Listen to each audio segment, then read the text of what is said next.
Oasis Audio presents The Nancy Drew Diaries number 7, The Phantom of Nantucket, by Carolyn Keene. Read for you by Jorjeana Marie.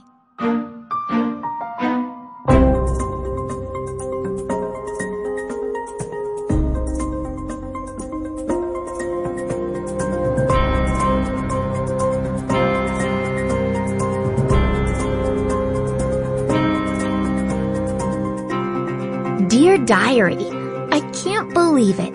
George, Bess, and I are heading to Nantucket, a small island off the coast of Massachusetts. It looks beautiful in the pictures I've seen. Very quaint. I can't wait to lie on the beach, eat lobster, and go sailing in the bay.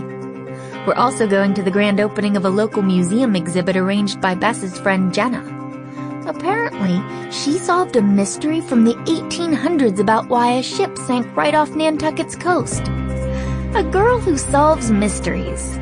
I think I'm going to like her.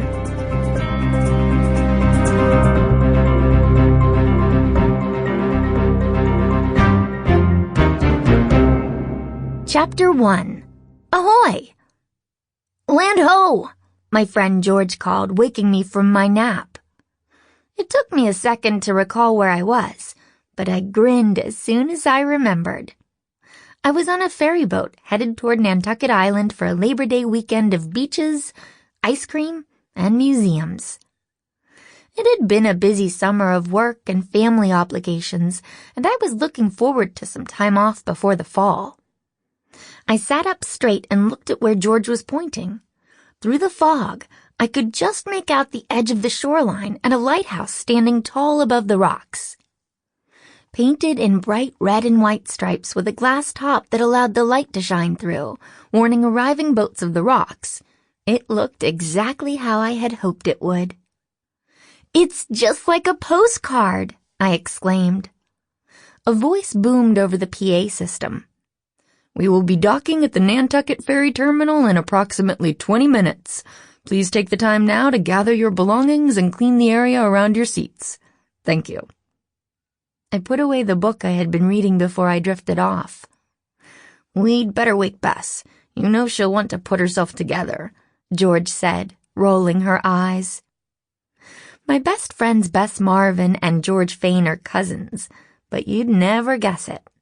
They're about as opposite as you can get. Bess isn't a girly girl, but she likes to wear nice clothes, and her hair is always perfectly styled. For this trip, she was wearing seersucker pants, a pink-collared shirt, and a yellow V-neck sweater. She fit in seamlessly with the other tourists on the ferry. George, on the other hand, keeps her hair short so she doesn't have to think about it, and wears jeans and sneakers every day. I'm more in the middle. I'm not the fashionista that Bess is, but I like to look nice. I guess that's why the three of us are best friends. We all fit together. And we each have our own place. I shook Bess's shoulder gently, and she woke with a start. "What's happening?" she asked through a yawn. "We're almost there," I told her. "Oh, good," Bess said, reaching into her purse and pulling out a hairbrush. "I'm tired of moving." I knew what she meant. It had been a long trip. We'd left our hometown of River Heights at 7 a.m., and now it was almost 5 p.m.